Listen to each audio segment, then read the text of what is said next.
I think it's pretty objective that that is like the pinnacle moment for women's football in the U.S. With everything I do, I want there to be ties between everything that I'm highlighting. So if I'm going to be writing about Nicole and her role in trying to elevate women's football in Chicago, as well as her history as a player herself, I wanted to use that moment as a connection between the article and the rest of and some of the other material that I'm producing. So I want there to be ties between everything.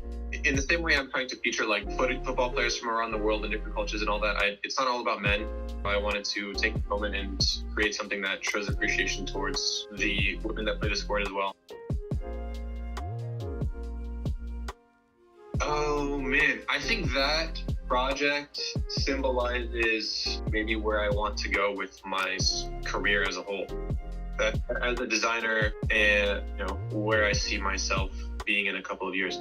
But the important thing about that project is like we make too many jerseys, too many of them are ugly, and there's a lot of waste. There's a lot of, not just with footy, but we produce a lot of waste. A lot of what we make just goes to landfills or it gets to burn piles or whatever. So is there a way that we can encourage members of the community, the individual, to shift their perspective, not just in terms of like how they consume, like, maybe we don't need to buy a new jersey all the time. So the whole point of the campaign is like trying to encourage people from a local level to reconsider their relationship to buying in general.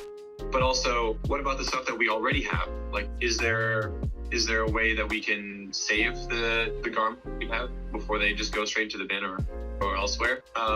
But what I would like to do would be something along the lines of like hosting workshops where Mache can stand up in front of a room of people and talk about some upcycling practices, have a room full of sewing machines where everybody can come with their own kits or with materials provided by us. They can repair them, they can customize them, they can make them their own, and start thinking about applying those practices to everything else in the rest of their life.